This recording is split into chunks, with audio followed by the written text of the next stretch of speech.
Welcome back to the channel. We're going to go over the back kick or the Ushiro today. It's one of my favourite kicks. You can use it both defensively and offensively. I'm going to go through the basic steps of how I teach the kick in the way I like to do it, and also I'm going to go over a couple of exercises to help you to get a better alignment and better power in your back kick. So the first exercise I like to start off with is let's get the alignment of the kick correct. So I want to start off with my feet together, okay? Knees bent, soft knees from here. My kick needs to go directly behind me. Okay, I'll be tucking my heel directly underneath me this way. I don't want to chamber in front because this is wasted energy.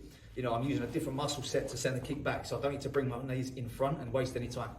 I also don't want to bring my leg to the side because this becomes then a turning side kick and not a back kick. A valid kick, but not the kick we're after today. So bend the knees, tuck the heel, and send the kick directly backwards this way.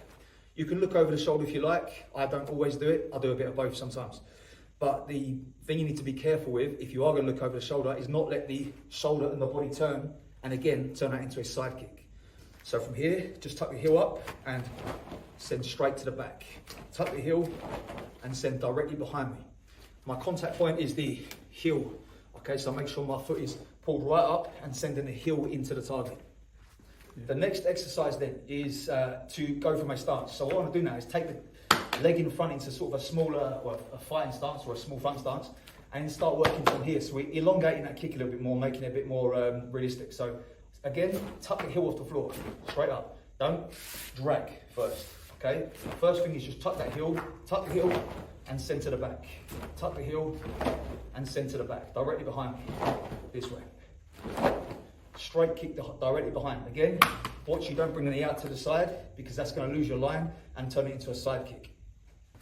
So now we've got to take care of the spin part of the kick because we turn and deliver the back kick in at least in a sparring situation. So what I want to do is, as a basic exercise, okay, I want to take my front foot across so that it is now slightly in front of my back foot.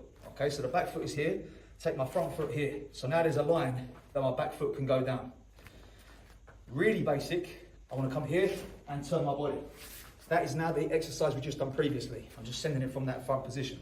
So from here, one, turn, send the kick directly behind me. That's the basic version. What I want to do is start to smooth that off a little bit now. So again, we find that line, and now what I want to do is tuck the foot behind this way. Tuck the foot, knees together, and send the kick straight through. So that's how we're going to get that fast rotation, okay? It's got to be from the hip, tuck, spin, all as one action. So now bringing it onto a target. What I want to do again is line my front foot up with the outside edge of this target here, okay? So the thing is now, if I send my back foot through directly to the pad, I'm going to hit it every time.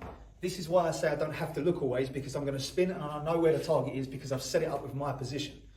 I don't throw it aimlessly. I set myself up in position through movement or through feints, and then I can fire the kick through. Okay, so my front foot is lined up the outside edge of that pad. I'm going to make that rapid rotation of the hip, send the back foot through, and into the pad this way. Okay? Again, like I say, you can look if you want, but be careful that shoulder doesn't over-rotate. So from here, line that front foot up, and that could be done through movement. I can set my foot up this way. Okay, and then I rapidly rotate that hip, boom, this way, and come into the target, directly back.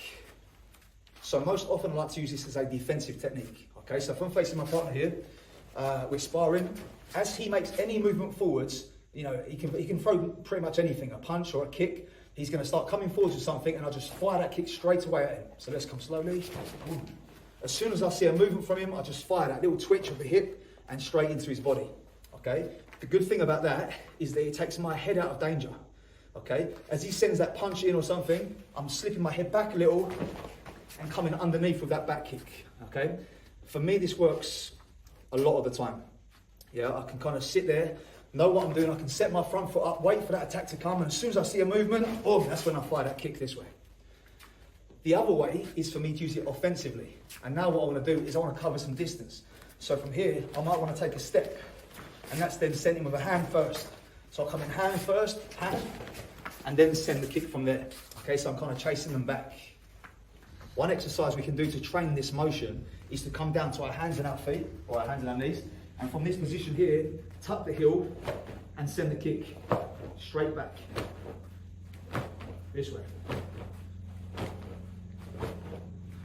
Okay, this is training the kick and the path of the kick without challenging the balance for the moment. So we can bring it right back down to basic and deliver that exercise, strengthen the glutes, get the correct hip extension action for the kick, and develop that straight path.